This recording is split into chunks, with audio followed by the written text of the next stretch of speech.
So I'm going to go to Reuters this morning. There's a lot to unpack as regards the WTO. Reuters, tell us the story. Let's hit it on this morning. Good morning, Rufai. Good morning, Tundu. And good morning, Doctor. Good morning to all our viewers. Yeah, look, if it wasn't for lone opposition from the United States, Nigeria would be celebrating Dr. Ngozi Okonjo-Iweala, the pick for the position of Director General. They will be celebrating her as the winner, despite her receiving support of majority of the 164-member WTO World Trade Organization, which, of course, the decision is made by consensus. The announcement of her as the new Director General was held up by the United States. The U.S. Trade Representative Office, which is run by Robert Lighthizer, put out a statement saying that they still support the South Korean candidate, who is Yoo Myung-hee, making some allusions to her experience and how she can assist in multilateral agreements. But the WTO has put out a statement. Let's listen to their spokesman, Keith Rockwell. The purpose of this meeting was for the three facilitators, led by General Council Chair David Walker of New Zealand, to present to the membership their assessment of the candidate that had the best chance of attaining a consensus of the membership. That candidate, as recommended by Chairman Walker, is Dr. Ngozi Okonko-Iweala of Nigeria. One delegation could not support the candidacy of Dr. Ngozi and said they would continue to support South Korean Minister Yoo. That delegation was the United States of America. There will be a General Council meeting held on the 9th of November, at which we hope to take a decision on this very important matter. There was a huge amount of support for the Troika, for the process that they've run. There is a complex way in which you can vote, but the voting, I think that's what John's referring to. I think the overwhelming preference of every one of our members is to decide by consensus, and consultations will be held between now and the 9th of November to try and achieve that consensus. They said that she had, by a wide margin, the most preference, that she had wide support across regions and across levels of development, LDCs, developing countries, and developed countries. They said that she had had these since the very beginning of the process. So there you have it. There's Keith Rockwell there stating it plainly. I had some tweets which I was going to put up, but I don't see the purpose of even displaying any tweets at this point, because you heard it from the horse's mouth. I mean, she was the consensus pick. In fact, we broke this yesterday before anyone else that she had been picked. But then there's the tweets anyway. WTO General Council Chair David Walker has reported today on the results of the consultations to appoint the next WTO Director General. Members prepare with a way forward in selection process. And then the next one states, of course, after WTO meeting, spokesperson Keith Rockwell, who we just heard from just now, summed up the announcement by the chair Walker. The candidate that had the best chance of attaining a consensus of the membership is Dr. Ngozi Okonjo-Iweala of Nigeria. Consultations on the way forward will start immediately.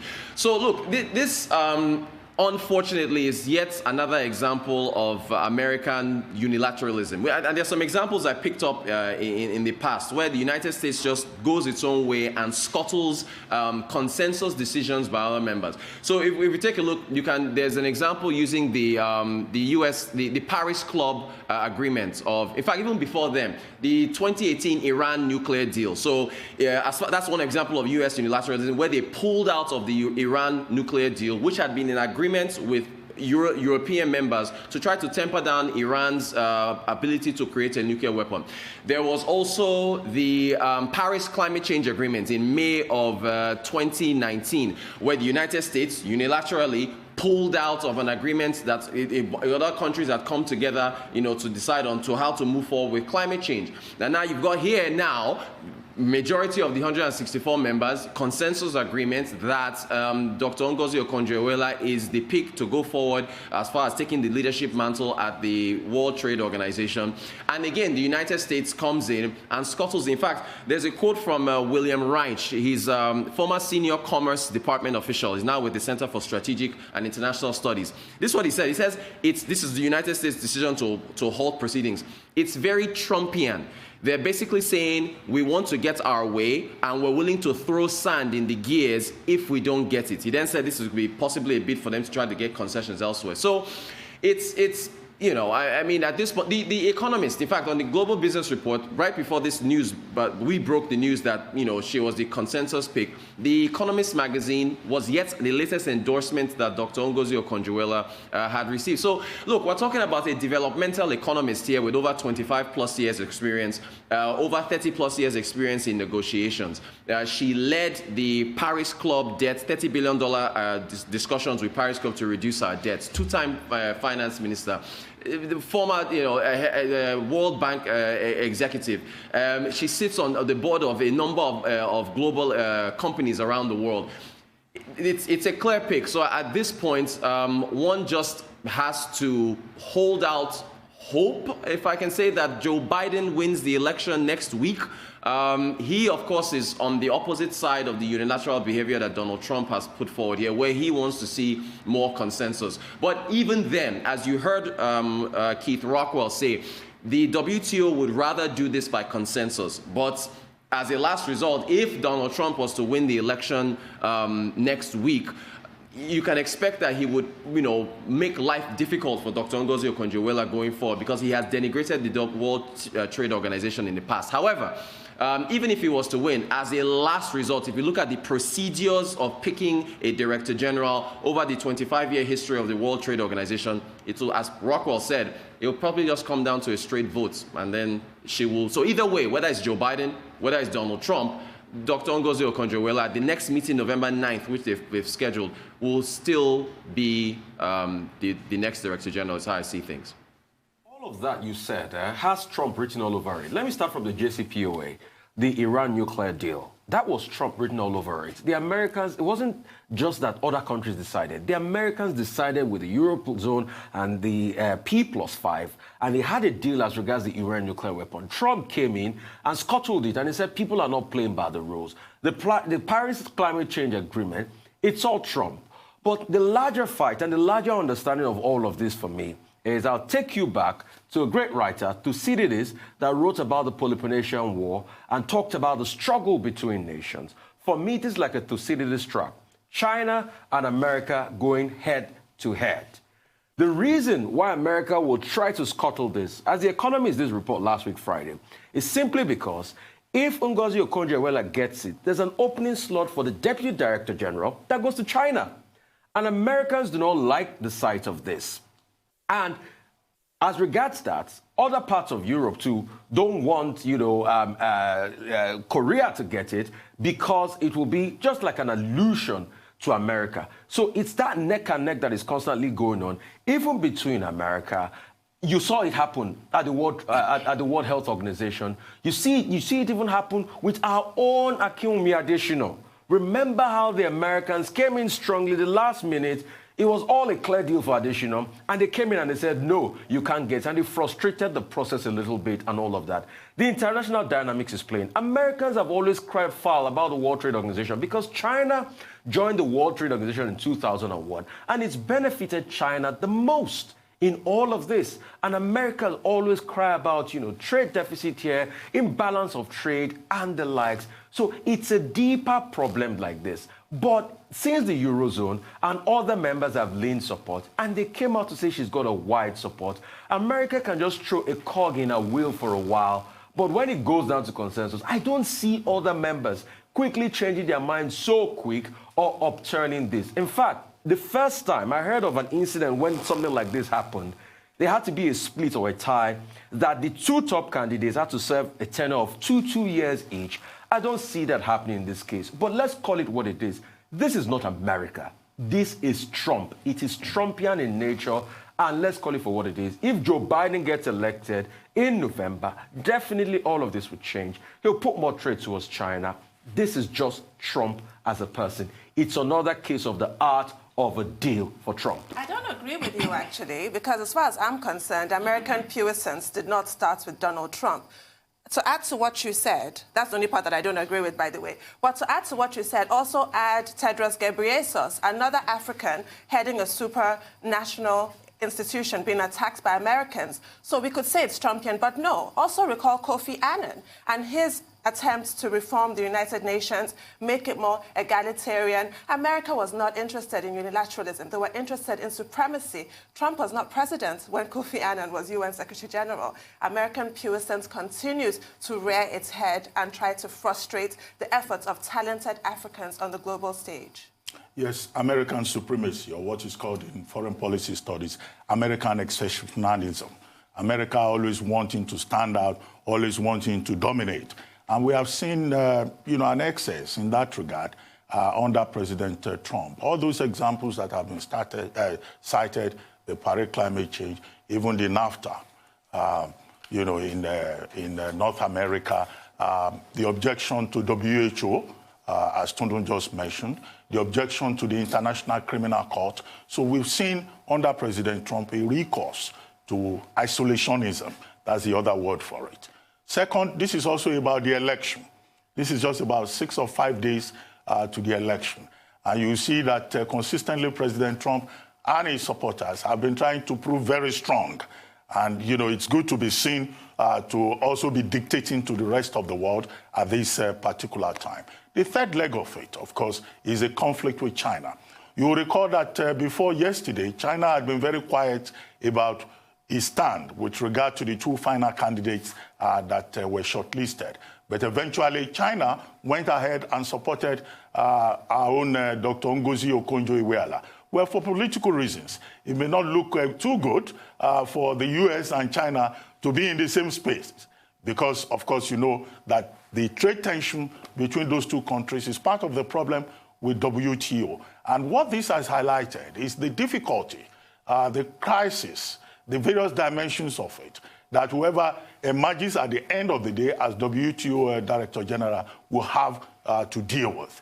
America has consistently, or rather President Trump has consistently criticized the WTO, which he says is a horrible organization, which he says is too pro-China. And of course, the U.S. has been blocking appointments to the appellate body of the WTO. And all of this has come to a head. However, would the U.S. succeed in blocking Dr. Ngozi Okonjo-Iweala? I do not think so. Now, if you look at the procedure for appointment of a WTO DG adopted in 2002, now there is a section that talks about consultation.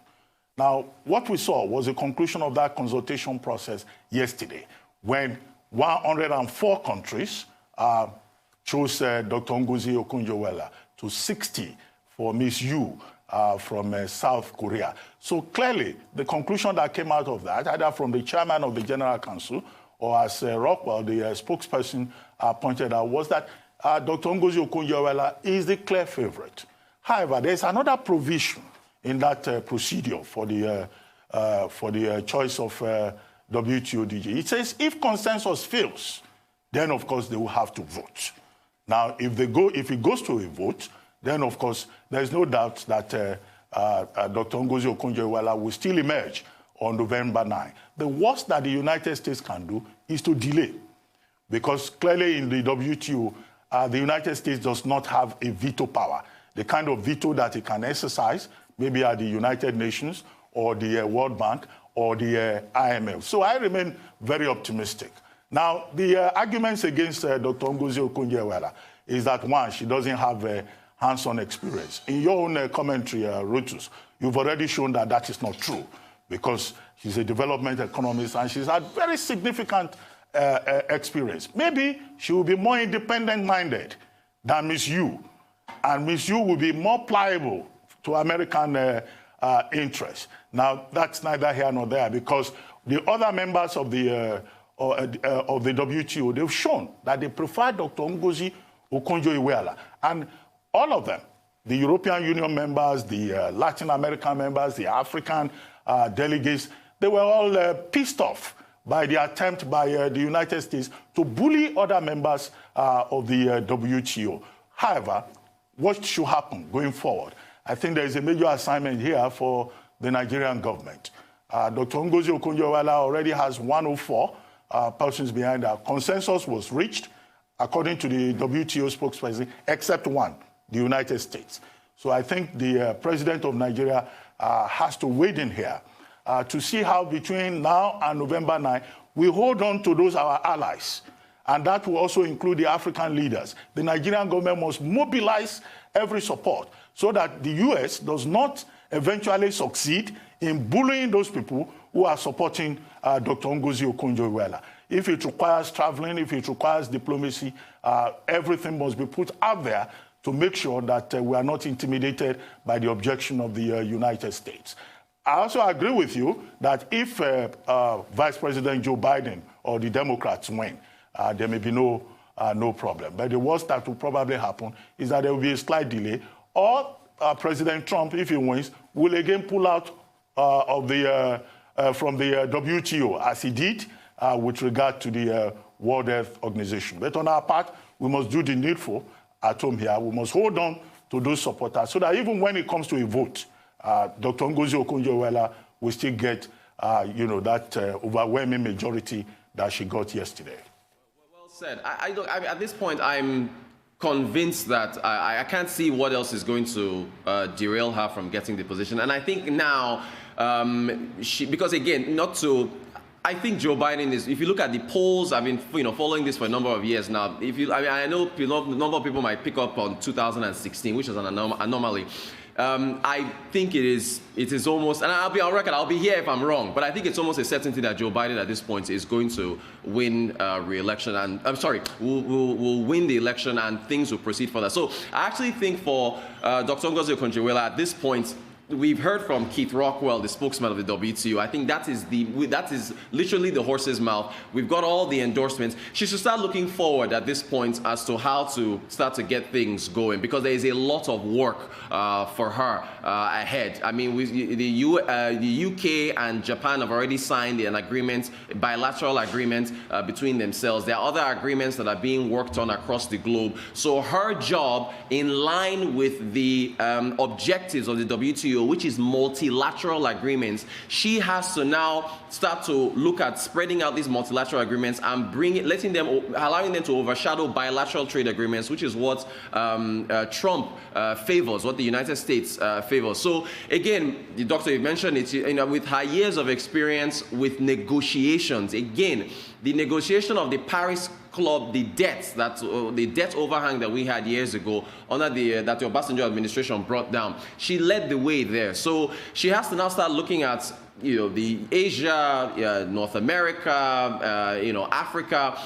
The African Continental Free Agreement, pushing that forward. She's got to start mapping things out now. I wouldn't, dwell too much on this delay, because as we've all discussed here, either way, even if in the unlikely scenario that Trump gets reelected and tries to make life as difficult for her as possible, as Doctor, you've already mentioned, she's very strong-minded, very independent-minded. Her network is incredible. I mean, from Jack of Twitter on the board where she sits, Standard Chartered Bank on that board where she sits, Gavi, Global Vaccine Alliance, which was formed by Bill and Melinda Gates. It's an incredible network of support that she has. So at this point, I think we all, Nigerians, should start looking forward to how she succeeds on the job, because, this is a minor hurdle. There's a lot of work ahead, because trade has been central to the global economy with how COVID-19 has disrupted supply chains, how other countries are looking at bilateral agreements over multilateral agreements to support themselves moving forward. So there's a lot of work for her ahead. So I would, put a lot of focus on that as well. And I've seen quite a number of people saying, whatever happens, she will get it. But we should not take the support of those people who reach a consensus, the 163 countries that reach a consensus, for granted. This is time for additional diplomacy. That is my point. Of course, South Korea has refused to withdraw Ms. Yu from the race in spite of the consensus. But it's not as if South Korea is going about saying, we no go agree, we no go agree. That has not happened. So we can be optimistic, but still we need to do a lot more to just hold on to the support we have received. I just need to keep pushing and probably praying, if possible, and doing all the diplomatic work that is there. But this just smacks of that imperialism, and you wonder, why does America do this every time? You wonder why. They've been at it since the 1800s. You wonder why. It's the culture. It's just very un-American, really. You know, But it's exactly, it's typical. American It's actually exceptionalism is what defines American foreign policy. That phrase has been bandied about since the 1800s. It's not new. Mm-hmm. All right, moving on to business update. We've got Michael Wilson joining us from London. Thank you so much, Michael. How are you doing? Good morning. Good morning. Well, I don't want to get too glum about everything, but you'll know about the huge stock falls on Wall Street overnight. Stock futures, they have climbed actually today after the worst day. They're up about 300 points, but let's actually not worry about that right now. I'll give you the detail of it if you'd like it. As far as Asia's concerned, again, not particularly reacting in a knee-jerk way. I'm going to take you to Japan, first of all. The yen has continued to rally. That's after the EU central bank in Japan made no change to interest rates at all and didn't come up very loud about more quantitative easing to try to get their economy going, but retail sales actually disappointed quite a lot, and it's basically fairly soggy still as far as Japan's concerned. Years of much of the same, no inflation in sight, and so on. A worry of deflation. I think everybody is going to suffer from that. Actually, like the virus, really. Once you get deflation, it's very, very difficult to get out of the economy. But the yen should benefit. But corporate news is actually quite good. Now, I'm going to bracket this. This is about Sony. Shares up about 7% this morning. It's raised its forecast for revenue, and some leading brokers have actually said that they reckon Sony's going to do quite well. They're looking for a 50% increase in the share price. I should caution that by saying that, of course, some of these people who are saying that are very large holders of Sony stock in the first place. So bear with it, but what's happening with Sony, of course, it's going to release its next generation video game console, PlayStation 5, and considering PlayStation 4 was a blockbuster success, then it's felt that that is a justification for the company doing quite well. So that's a corporate in Japan actually doing reasonably well. Let's go to China. And we've been hearing from Joe Biden, haven't we, yesterday about maybe getting rid of Chinese tariffs. They're going to consult about it, if he were to get in, of course, this is. It doesn't mean necessarily it'd be a path of action. And we'll still have a Republican Senate and maybe contested election results. So not too much to be bet on that, quite honestly, but it's a useful thing to throw in the mix, and it's tended to underpin some of the sentiment in Asia right now. So globally then, financial markets tumbled for the second day, really. Major US indices went down by almost 4%, 3.4%. A lot of them futures tied, though, as I said, to the Dow, up by 300 today. But we'll see about that. The Dow lost 934 points yesterday. It's fourth straight negative day, worst lot since June the 11th. I should point out, though, that what we're seeing is a fall. You're looking at China right now, but as far as the Dow's concerned, a fall of from record highs. So it's not necessarily as bad as it sounds, but it is pretty bad. UK's FTSE down about 2.6%, DAX down 4.2%, and a few hours after trading, it was revealed that President Macron is going to impose a national lockdown in France, and that will hit Germany too. Germany is mulling kind of similar sorts of things. I mentioned to you yesterday how the frontline services in Germany are suffering, and we normally look to Germany to drag us out of these things, but it looks as though both of those major economies are going to take a major hit. The kind of shares that were hit yesterday, mainly though in the United States, were travel and energy firms. Google, Facebook and Twitter all slid by more than 5%. I'll come on to those companies in a second as their bosses were grilled about things. As far as commodities are concerned, well, that COVID-19 second wave engulfing the new lockdowns and the rest of it hit oil prices particularly, and gold and silver actually failed to shake off the stock market correction as well. So the day ahead then, ECB meeting today. What will they do? US GDP, Facebook, Apple, Alphabet, Amazon and Twitter reporting quarterly results. ECB will probably increase bond purchases, no change in interest rates there. I think it probably would be better. I think most people are looking at it now and thinking, why don't we just wait before passing comment on anything until we see how December and we get fares, and also we get some better visibility on how this actual lockdown has been working throughout Europe. That's the global view this morning. Well, Michael, two things. We'd like to have your thoughts on what's going on at the WTO and the United States objection, as it were in quotes, to the emergence of Dr. Ngozi Okonko-Iweala of Nigeria as the favorite. And secondly, central banks in the Northern Hemisphere have been meeting since the beginning of this week.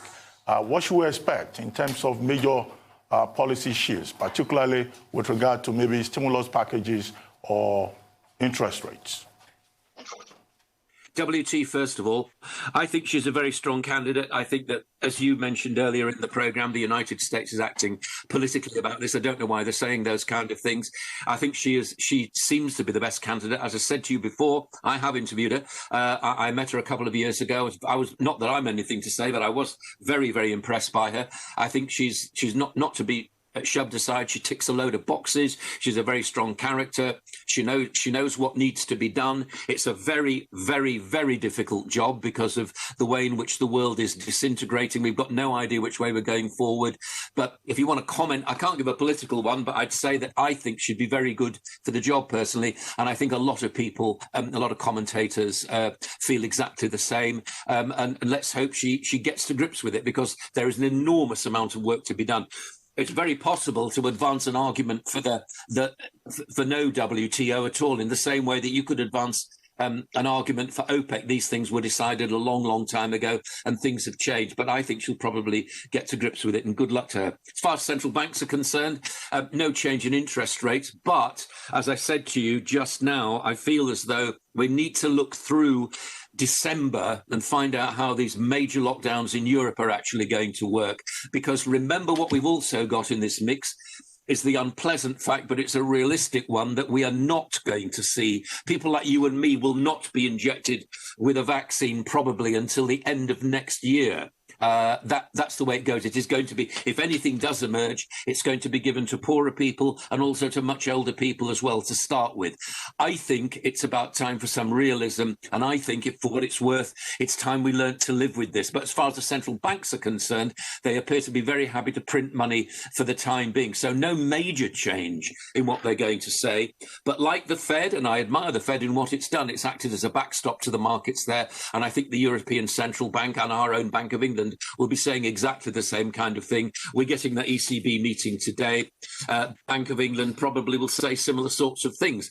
I think also what I'd be really interested in is to find out whether we're getting closer to negative interest rates. That's the key to me in the major economies right now. They've been around for a little time in Europe. No evidence that they've worked, but they are seen to be a slight help as far as we go. Right, I just quickly want to talk about, and I've raised this before, and you corroborated it when you talked about that Goldman Sachs report.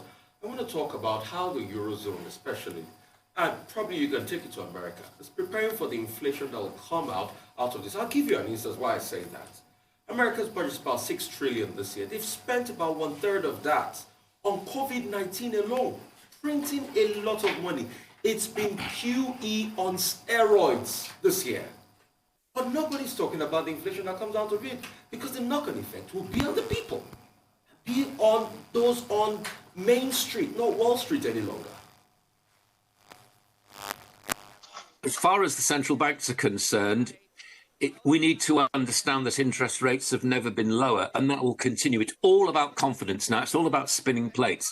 You're quite right. It has been QE on steroids. That quote was coined by one of my market commentators about 4 or 5 months ago. And it's still, you're absolutely right. It's still absolutely true. It's the way people are thinking right now. You have to ask yourself the question. There's a limited amount of experience in this, isn't there? You can look back to the financial crisis in 2008, and suddenly the banks said, I remember I was listening to the meeting in 2008 when I was working for another television company.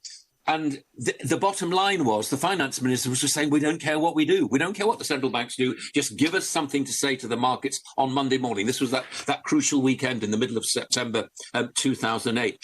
It's not quite like that now. We have an idea about how quantitative easing works. It does seem strange to those of us who live a kind of life where if you spend too much, then you go into debt and you've got to repay that before you actually start spending again. But real life, as far as central banks are concerned, doesn't work like that. They can print money. They will. You're absolutely right. Somebody will have to pick up these bills. I think two things will happen. First, I think that industry and innovation and entrepreneurs will change absolutely massively. Don't imagine there's nothing going on.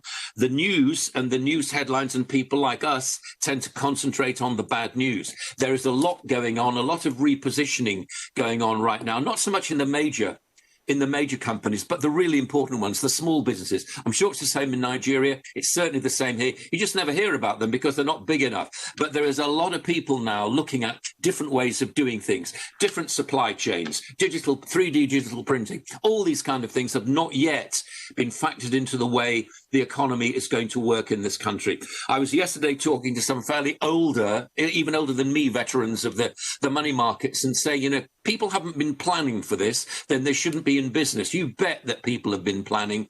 We're going to see a lot of change over the next year. But as far as this major headlines are concerned about QE, I suggest we probably need to wait through December to find out how these major lockdowns in Europe are having an effect. All right, we'll be waiting. Thank you so much for that. But are we going to keep waiting as regards vaccines, Adesua? Thank you so much, Michael, I should say. Unfortunately, Rufai, I would have to keep waiting. Good morning, Rufai. Good morning, Dr. Abati, and good morning, Tundu. Before we get into it this morning, happy celebration to our Muslim faithful, especially here in Nigeria. And as they celebrate, we have to remember that COVID is real, COVID is here, and we have to take those precautionary measures as we celebrate today. So, into it. The global figures this morning, well, the number of COVID-19 cases have now surpassed 44 million globally.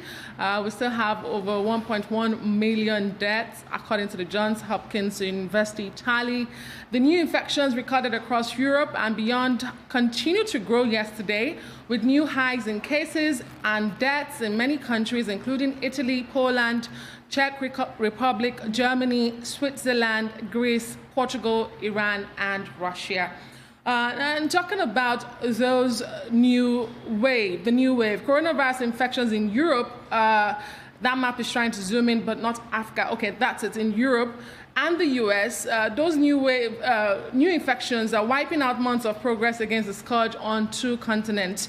And as a result, we are seeing tougher restriction measures come into place in several countries, states, and counties on those two continents.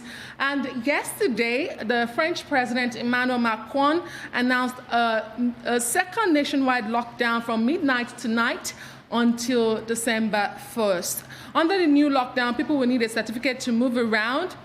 Non-essential businesses, restaurants, bars will be closed, but schools will remain open, talking about France there. But yes, those are the numbers in from France. And let's move now to Germany. In Germany, Chancellor Merkel and the country's 16 state governors agreed to a partial 4-week shutdown of restaurants as well, bars, cinemas, theaters, and leisure facilities. That is to come into effect on Monday and last until the end of November in Germany. You would recall that Germany drew widespread commendation in the beginning of the pandemic, but those gains are about eroded in the country. Well, worthy of note, unlike the initial lockdowns that we saw in the beginning of the pandemic, this time around, officials in these countries are prioritizing schools and economic activities remaining open. As you will see in all these countries, the schools are still open. And let's go to the US, where some good news came in yesterday, despite the figures we are seeing from the US, as you see on your screen. Now, the company is developing the experimental antibody treatment given to President Donald Trump and former governor of New Jersey, Chris Christie. They shared positive news, as I said yesterday. Regeneron announced that its therapy, a cocktail of two powerful antibodies that has been enthusiastically promoted by President Trump at a point he called it a cure, significantly reduced hospitalizations and other medical visits in an ongoing trial involving 799 outpatients with COVID-19. Meanwhile, earlier in the day yesterday, its competitor, Eli Lilly, announced that it had reached a $375 million deal with the U.S. government to provide Americans with its antibody treatment if, there's a big if there, if it is authorized by the FDA. The company will provide 300,000 doses over the next 2 months and up to 650,000 doses next year. Now, Regeneron also received some deal, $160 million deal in federal aid to develop its own treatment. You would recall that on Monday, we spoke about the National Institute of Health, which sponsored the trial of the Eli Lilly drug. It found out that there was a low chance that the drug would provide any help for hospitalized patients. In other words, it doesn't cut death rates and it's not helpful for advanced cases of COVID-19. But there are also challenges that these drugs will face because at the moment, the US is recording 73,000 cases per day. So even those amounts of drugs, if approved by the FDA, might not be enough. And finally, let's look at the continent of Africa. Africa still accounts at the moment, Africa at the moment accounts for 1% of the global cases and 2% of global deaths from the coronavirus pandemic. But a closer look at South Africa to be precise, it has conducted almost 5 million tests, out of which 719,714 have come back positive and over 19,000 deaths have been recorded, making it the most affected country on the continent. And yesterday alone, 1,863 new cases were recorded. But South Africa hopes to get ahead of the virus as it braces up for what might be a possible second wave. And the National Institute for Communicable Diseases in the country is expected to launch a mobile application. It is called the Cough Watch SA. The aim of this app is to identify and monitor acute respiratory tract infections, which may potentially include influenza, respiratory syncytial virus, the RSV, or COVID-19. Now, the application will allow users to register and report their respiratory symptoms on a weekly basis. And as we have come to know, guys, with COVID-19, early detection is better and cheaper than a cure, which at the moment doesn't even exist. And just to add that South Africa's president at the moment, Cyril Ramaphosa, is self-quarantined after a guest at a dinner he attended later tested positive for COVID-19. Over to you. Thank you, Adesua. The question needs to be asked, though, what on earth was Mr. Ramaphosa doing at a dinner? We're not out of the woods yet, and we have these constant reminders to continue being careful, being vigilant. Nobody wants to be used as an example, as Mr. Ramaphosa is now, useful for a warning. Don't relax right now because of COVID-19. And I think that Cough Watch app is a great idea. I do hope it doesn't run into the kind of problems that we see with England's Test and Trace app, which has had so many hiccups. In France, they seem to have had a smoother rollout. So I hope South Africa demonstrates the same. It's very important, as you said so rightly, early detection is key with COVID-19. But there is no cure, like you keep emphasizing on, like what people are saying. Regeneron, remdesivir, what have you, they are not cures. I'm also quite concerned, though, about the vaccines. One of the problems has been accessibility in countries like Nigeria. We've seen with Eli Lilly, the US has written this large check to Eli Lilly. Where does that leave countries like Nigeria? And the US has ordered initial 300,000 batches. For whom? I imagine frontline workers, the most vulnerable, the elderly, people with pre-existing conditions. Has any detail been given on that? Really, Tunu, but you would recall that a week or two back, the Association of Governors in the United States, dropped that long list of questions, trying to be proactive to say when we do have a vaccine, who are we prioritizing, who are we giving, because we do know that we cannot have vaccines for everybody. And I think that the advice given by the WHO chief 2 days ago to say that instead of vaccinating everybody in every country, which is not possible, we should vaccinate some people in every country. I think that's the way to go. And as for Nigeria, where does this leave Nigeria? Well, you would recall that there's a global international intervention called the COVAX. So that's what countries like Nigeria and other poor countries with small wallets are depending on. Well, I'd like to say a very big thank you to Adesu Omara.